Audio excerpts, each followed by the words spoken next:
Las resistencias tienen un aspecto parecido a este y están disponibles en muchas formas y tamaños. Se representan con símbolos como estos en los diagramas de ingeniería. Si tomamos este LED y lo conectamos a una batería de 9 voltios, se destruirá instantáneamente. Dentro del LED hay un cable fino y la batería tratará de empujar tantos electrones a través de este cable que se romperá. Así que usamos una resistencia para reducir esta corriente de electrones.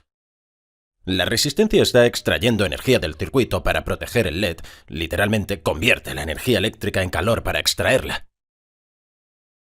Las resistencias dificultan el paso de los electrones, por lo tanto aportan resistencia a un circuito. La resistencia es una medición de la facilidad con la que los electrones pueden fluir a través de un material y la medimos en unidades de ohms. Mucha gente piensa erróneamente que la resistencia actúa como un reductor de velocidad, frenando los electrones solo momentáneamente, pero actúa más bien como un embotellamiento, restringiendo la cantidad de electrones que pueden fluir. La velocidad de los electrones sigue siendo la misma. Imagínate el agua fluyendo por una tubería. Es muy fácil que fluya, pero si la bloqueamos parcialmente, le añadimos resistencia, el agua choca y le resulta más difícil fluir, además de que se produce una caída de presión a través de la restricción. Lo mismo ocurre con la electricidad. Los electrones pueden fluir fácilmente a través de un cable, pero si añadimos una resistencia, los electrones chocarán y será más difícil que fluyan, por lo que la corriente será limitada. También se produce una caída de voltaje a través de la resistencia. Estas colisiones convierten la energía cinética en calor y por eso las resistencias se calientan.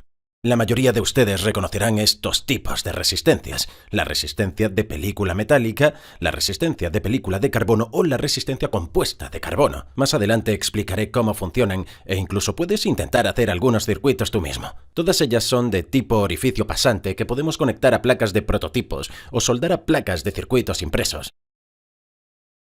Los circuitos impresos suelen etiquetar los componentes para que podamos identificar su posición.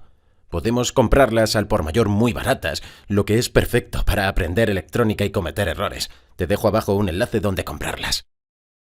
Estas tienen una resistencia fija y en un lado de la resistencia tenemos estas bandas de colores que indican el valor de la resistencia. Te mostraré cómo leerlo más adelante en el vídeo.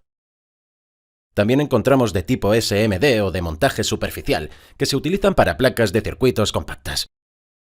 Se sueldan directamente en los pads metálicos de una placa de circuito. Podemos utilizar un soldador o pasta de soldar, pero algunos son tan pequeños que requieren una máquina especializada. Tienen una resistencia fija y en la parte superior hay un número que indica el valor de la resistencia. Más adelante te enseñaré a leerlo. Todas ellas tienen valores de resistencia fijos, pero también podemos tener tipos de resistencia variables.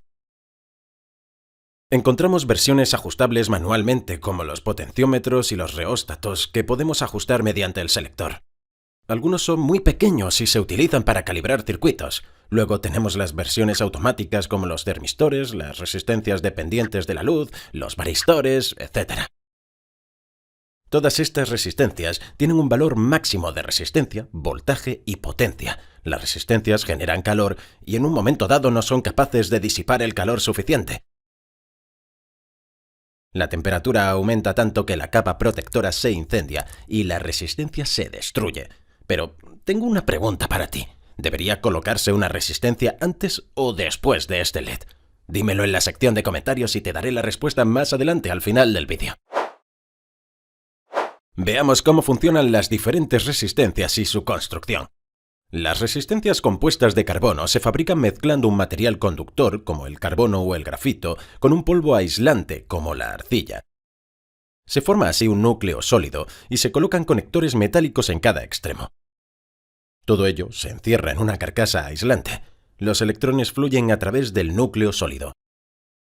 Si miramos dentro de una, podemos ver que hay un núcleo sólido con los conectores metálicos en cada extremo y luego la carcasa aislante. Hoy en día ya no se utilizan porque las resistencias modernas tienen mejor rendimiento, estabilidad y duran mucho más. Las resistencias de película de carbono son muy comunes y también muy baratas de producir.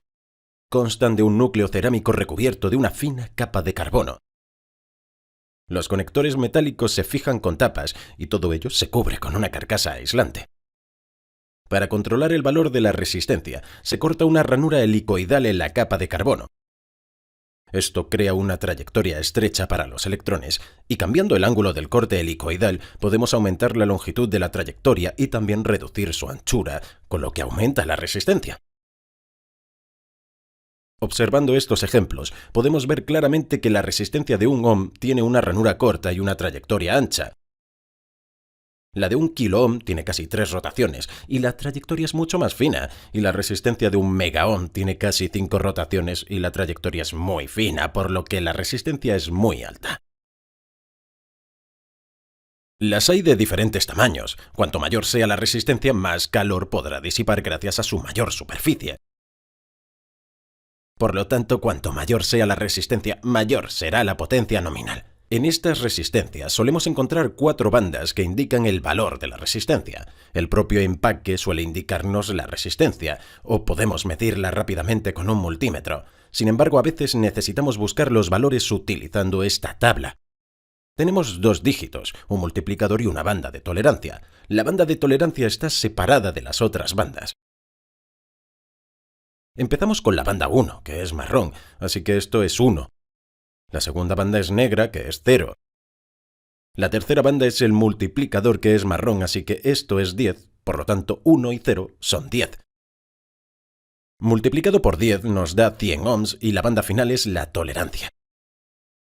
Esta es dorada, así que es más o menos 5%, lo que significa que podría ser tan bajo como 95 ohms o tan alto como 105. Cuando mido esto con un multímetro, podemos ver que está indicando 98,2 ohms. Bien, ¿puedes calcular tú mismo la resistencia de esta? Dímelo en la sección de comentarios y te daré la respuesta al final. Las resistencias de película metálica son muy comunes. Constan de un núcleo cerámico recubierto de una fina capa de metal. Los conectores eléctricos se fijan con tapas y todo ello se cubre con una capa protectora. La capa metálica tiene una ranura helicoidal para aumentar la resistencia.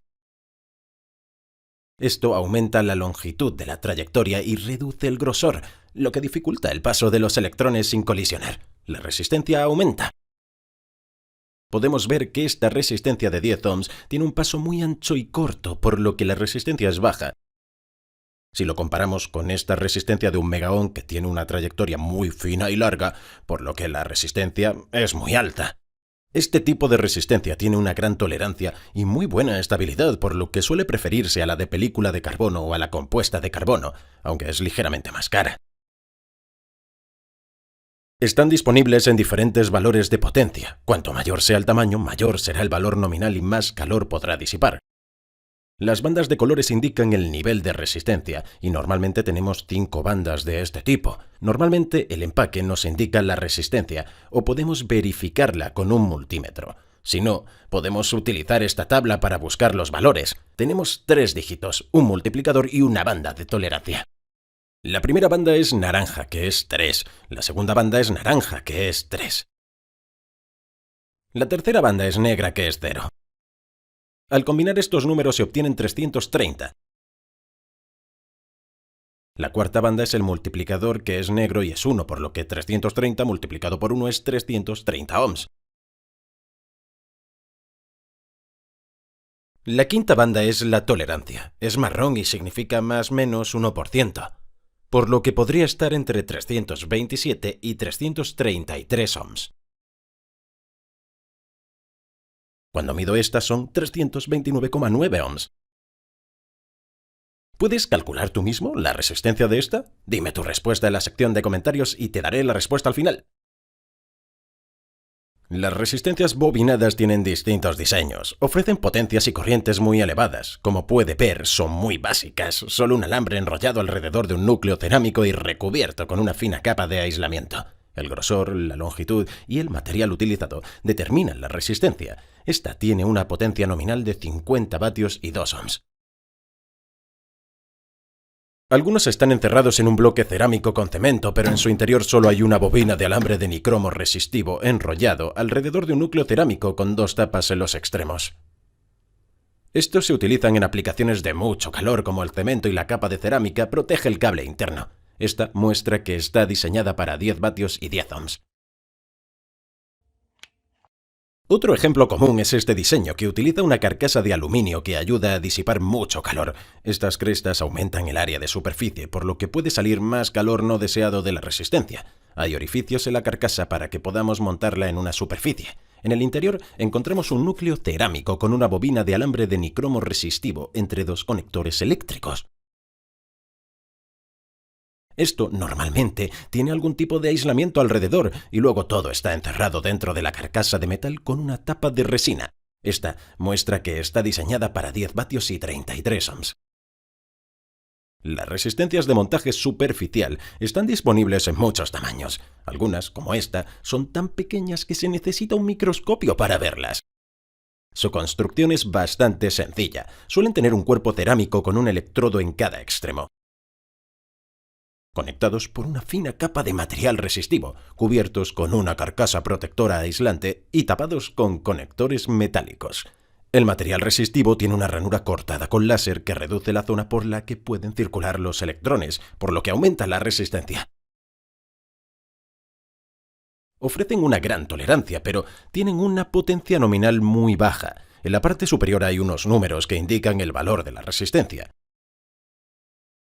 Con este tipo de 3 dígitos, los 2 primeros dígitos representan el valor significativo y el tercer dígito es el multiplicador o cuántos ceros hay después del valor significativo.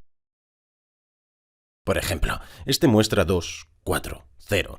Los 2 primeros dígitos son 24 y lo multiplicamos por 1, por lo que se trata de una resistencia de 24 ohms. Este es 1, 0, 1, así que es 10 multiplicado por 10, lo que da 100 ohms. Esta muestra 1, 8, 3, así que es 18 multiplicado por 1000 o 18 kiloohms. Con códigos de 4 dígitos, los 3 primeros representan los valores significativos y el valor final es el multiplicador. Esta muestra 1, 0, 0, 0, así que es 100 multiplicado por 1, lo que significa que es una resistencia de 100 ohms. Esta muestra 3, 5, 0, 2, así que esta es una resistencia de 35 kiloohms. A veces tenemos la letra R antes entre los valores, los tratamos como decimales. Así que esta resistencia R56 es 0,56 ohms. Esta resistencia 47R5 es 47,5 ohms.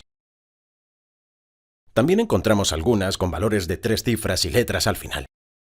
Tenemos que buscar estos valores en una tabla. Empezamos buscando los 2 primeros valores, en este caso 26, que es 182. Y luego buscamos la letra, que es C, y que significa multiplicar por 100. Por lo que esta resistencia es de 18.200 ohms. Esta muestra 60Z. Así que buscamos 60, que es igual a 412, y Z significa multiplicar 0,001, así que nos da 0,412 ohms. Los potenciómetros tienen un selector que nos permite cambiar la resistencia. Tenemos los de uso general, que podemos utilizar, por ejemplo, para controlar el volumen, y los de precisión, que se emplean para sintonizar circuitos electrónicos. Podemos ver que tienen 3 terminales. En el interior vemos que hay una pista resistiva que va entre las 2 terminales y un selector que va de la pista a la terminal central.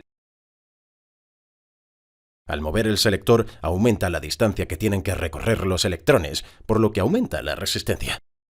También podemos conectarlo al revés.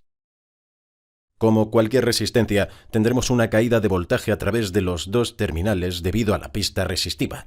Por lo tanto, al conectar a la terminal central, podemos utilizar solo parte de esta pista resistiva, por lo que solo tenemos parte de la caída de voltaje. Esto nos permite controlar el voltaje de salida desde este terminal. Además, podemos utilizar solo la terminal central y una final para crear un reóstato.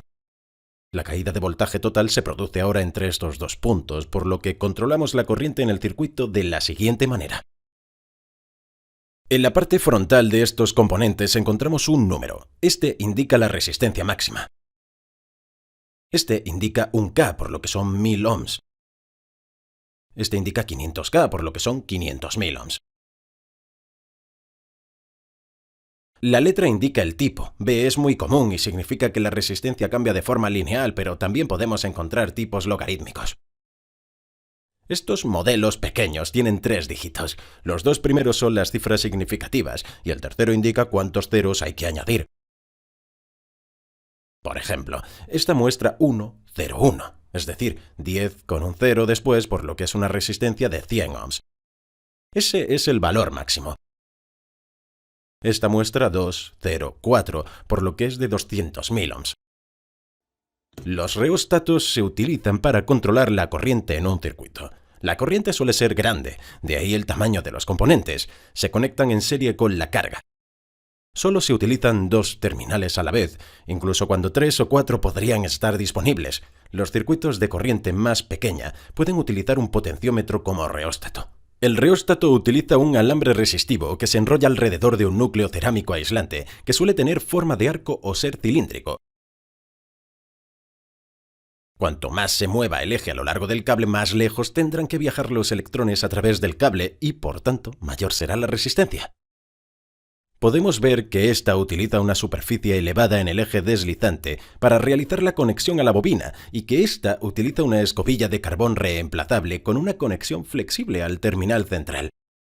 A un lado del componente suele indicarse la resistencia máxima, la corriente o la potencia máxima. Las resistencias fusibles tienen un aspecto similar al de una resistencia estándar de valor fijo. Pero cuando sobrecargamos una resistencia estándar, arde en llamas. Sin embargo, cuando sobrecargamos una resistencia fusible se calienta y rompe el circuito sin arder. Es una resistencia que actúa como un fusible para proteger el circuito. En su interior normalmente encontramos un núcleo cerámico con un alambre resistivo que gira en espiral entre las 2 tapas de los extremos. A continuación se cubre con una capa protectora de resina ignífuga. El alambre actúa como un fusible y se calienta, pero a cierta temperatura se rompe y corta el circuito. Otros modelos utilizan una fina capa de aleación metálica en lugar de alambre, en la que se corta una ranura para controlar el paso de la corriente. Podemos ver que esta tiene 5 bandas. La última es blanca, lo que indica que es una resistencia fusible. Las otras 4 bandas indican la resistencia. Podemos buscar los valores usando esta tabla. Vemos que el primer valor es amarillo, que es 4, la segunda banda es violeta, que es 7, la tercera es negra, que es 1. Así que 47 multiplicado por 1 es 47 ohms, y la cuarta banda es dorada, que es más o menos 5%. Por lo tanto, está diseñada para 47 ohms, pero podría estar entre 44,65 y 49,35 ohms. Los varistores son resistencias variables, aunque no podemos controlarlos como un potenciómetro. En su lugar, controlan automáticamente su propia resistencia en función del voltaje al que están expuestos. Su aspecto es muy similar al de un capacitor cerámico, pero actúa ligeramente como un diodo Schottky. Normalmente lo conectamos en paralelo a través de la alimentación de un circuito eléctrico sensible. Normalmente puede tener una resistencia muy alta, por lo que actúa como un aislante y casi no fluye corriente a través de él. Pero a un cierto voltaje se convertirá en conductor y cortocircuitará a tierra. Esto es muy útil porque protege el circuito de los picos de voltaje. En su interior suele tener una mezcla de granos de óxido metálico de zinc dentro de un núcleo cerámico. Esto se tapa con placas metálicas y conectores eléctricos y luego se cubre con una carcasa protectora de epoxi. Podemos ver que este tiene algunos dígitos en la parte delantera. El 14 indica el diámetro, la D indica la forma. Entonces, 1, 2, 1. Esto significa 12 con 1, 0 después, por lo que está diseñada para 120 voltios y la K indica una tolerancia de más o menos 10%, por lo que podría estar entre 108 y 132 voltios. Los termistores son resistencias térmicas. Los hay del tipo NTC y PTC. Las resistencias NTC disminuyen al aumentar la temperatura y la resistencia PTC aumenta al aumentar la temperatura. Podemos conseguirlos en forma de película, perla de cerámica, chip, disco y encapsulados de vidrio. Su construcción es bastante simple. Solo hay una capa de semiconductor entre 2 conductores y esta se cubre con una capa protectora. El material semiconductor actúa como aislante, por lo que los átomos retienen firmemente los electrones. Pero cuando se aplica calor, la energía térmica excita a los electrones y les da suficiente energía para liberarse de los átomos y hacer que fluya la corriente. A más calor, más electrones pueden fluir y por tanto la resistencia disminuye. Son muy útiles para limitar la corriente de irrupción, detectar la temperatura, controlar la temperatura, y las de cristal son buenas para aplicaciones de alta temperatura. Los detectores de temperatura por resistencia son sensores de temperatura simples, que suelen consistir de un núcleo cerámico con un alambre de platino envuelto alrededor, conectado entre dos conectores eléctricos. A continuación se recubre con una capa protectora. Suelen montarse dentro de una carcasa metálica para medir la temperatura de líquidos. Se utiliza el platino porque su resistencia aumenta de forma casi lineal al aumentar la temperatura. Esto facilita mucho los cálculos. Cuando el alambre se calienta, la resistencia aumenta. Esto se debe a que los átomos del interior se excitan y se mueven. Esto dificulta el paso de los electrones sin colisionar, por lo que la resistencia aumenta al aumentar la temperatura. Las resistencias dependientes de luz son resistencias variables que ajustan automáticamente su resistencia en función de la cantidad de luz a la que están expuestas. Tienen una base cerámica recubierta de sulfuro de cadmio. Luego se cubren con dos placas de electrodos, separadas por un pequeño espacio. Los terminales eléctricos se conectan a ella y normalmente encontramos una capa protectora transparente que cubre el componente. Normalmente tienen una alta resistencia. Los electrones dentro del cadmio se mantienen en su sitio debido a sus átomos, pero cuando se exponen a la luz, los fotones atraviesan el espacio, chocan con los átomos de cadmio y desprenden algunos electrones. Otro electrón ocupará su lugar, por lo que se crea una corriente. A medida que aumenta la luz, más electrones comienzan a fluir, por lo que la resistencia disminuye a medida que aumenta la luz. Vienen en una variedad de valores de resistencia, pero no suelen llevar ninguna marca. Solo la encontramos en el propio empaque. Para identificarlas hay que probarlas en completa oscuridad. Son útiles para las luces nocturnas automáticas y los circuitos de sensores de oscuridad. Las galgas extensiométricas tienen este aspecto. Es un sensor que se deforma bajo tensión. Podemos ver que hay una capa de aislamiento y una fina capa de lámina conductora que forma un circuito en cuadrícula que permite el paso de la electricidad. En reposo podemos ver que la galga extensiométrica tiene una cierta resistencia, pero si la deformamos de esta manera, la resistencia aumenta, y si la deformamos de esta manera, disminuye. Eso es porque el material se estira y se contrae, así que la longitud y la anchura del conductor están cambiando en proporciones muy pequeñas. Los alambres más largos y delgados tienen más resistencia que los más cortos y gruesos. Suelen utilizarse los circuitos de puentes de Wheatstone para medir la presión, como en un presostato electrónico. No te olvides de echarle un vistazo a PCBWay para todas tus necesidades de impresión 3D, mecanizado CNC, moldeo por inyección e incluso fabricación con láminas de metal. Tengo un enlace para ti en la descripción. Toma una batería de 9 voltios y, utilizando una placa de pruebas, inserta una resistencia de 1 kΩ y luego conecta la batería. Los electrones fluyen desde la batería y a través de la resistencia. Deberíamos ver una corriente de unos 0,009 amperios. Podemos calcularlo así. Esto nos da una disipación de potencia de 0,081 vatios. Esta es una resistencia de 0,5 vatios. Funcionará bien y genera un poco de calor. Pero si conectamos una resistencia de 10 ohms, se incendiará.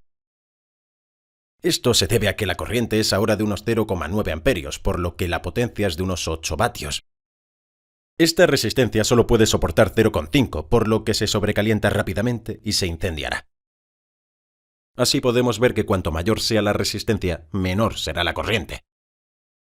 Si conectamos un LED rojo con una resistencia de 470 ohms a la batería de 9 voltios, el LED brilla intensamente. No importa si colocamos la resistencia antes o después del LED, será lo mismo. La corriente es de unos 0,15 amperios. El LED está consumiendo aproximadamente 2 voltios y la resistencia está consumiendo otros 7. La potencia disipada es de unos 0,1 vatios. Si utilizamos una resistencia de 10 kΩ, el LED es muy tenue. La corriente es de unos 0,0007 amperios. Pero seguimos teniendo una caída de voltaje de 2 voltios en el LED y de 7 en la resistencia. La resistencia solo limita el flujo de electrones. Si conectamos el LED con una resistencia de 470 ohms y luego los conectamos a la terminal central de un potenciómetro de 1 kΩ. Ahora podemos atenuar el LED. Esto actúa como un reóstato, limitando la corriente. Con el selector hacia la izquierda, el LED está en su punto más brillante, casi no hay caída de voltaje sobre el potenciómetro. La resistencia tiene alrededor de 7 voltios y el LED tiene aproximadamente 2. La corriente es de alrededor de 0,015 amperios. Con el selector hacia la derecha, el LED se atenúa. La corriente es de unos 0,005 amperios. Tenemos una caída de voltaje de 1,9 voltios en el LED, 2,2 en la resistencia y 4,9 voltios en el potenciómetro. Así que podemos variar la resistencia para controlar la corriente en el circuito. Sabemos que hay una caída de voltaje en una resistencia. Si tenemos dos resistencias del mismo tamaño en serie, la caída de voltaje será la misma en cada una de ellas. Por lo tanto, si medimos entre la resistencia y tierra, tendremos la mitad del voltaje y habremos creado un divisor de voltaje. Por ambos circula la misma corriente, pero la caída de voltaje y la disipación de potencia son diferentes. Se está dividiendo. Si cambiamos la primera resistencia por una de 470 ohms, tendremos 6,1 voltio. Si cambiamos estas, entonces solo tenemos 2,9, así que podemos controlar el voltaje de salida controlando los valores de las resistencias. O podríamos usar un potenciómetro. El selector nos permite utilizar solo una parte de la resistencia, por lo que tenemos solo una parte de la caída de voltaje. También podemos crear un divisor de corriente colocando resistencias en paralelo. Una sola resistencia de 470 ohms dejará pasar 0,019 amperios. Si añadimos una segunda en paralelo, también pasaría 0,019. Los trayectos entonces se combinan, por lo que la corriente total sería de alrededor de 0,38 amperios. Así que podríamos utilizar una resistencia de 235 ohms o dos resistencias de 470 en paralelo. La corriente y la potencia totales son las mismas, pero en paralelo la corriente y la potencia se comparten. Bien, para responder a las preguntas, la resistencia puede colocarse antes o después del LED, no habrá ninguna diferencia. La resistencia de película de carbono tiene un valor nominal de 1 megaohm y la resistencia de película metálica tiene un valor nominal de 22 kiloohms. Échale un vistazo a uno de estos vídeos para seguir aprendiendo ingeniería electrónica y te espero en la próxima lección. No te olvides de seguirnos en Facebook, Twitter, LinkedIn, Instagram y en theengineeringmindset.com.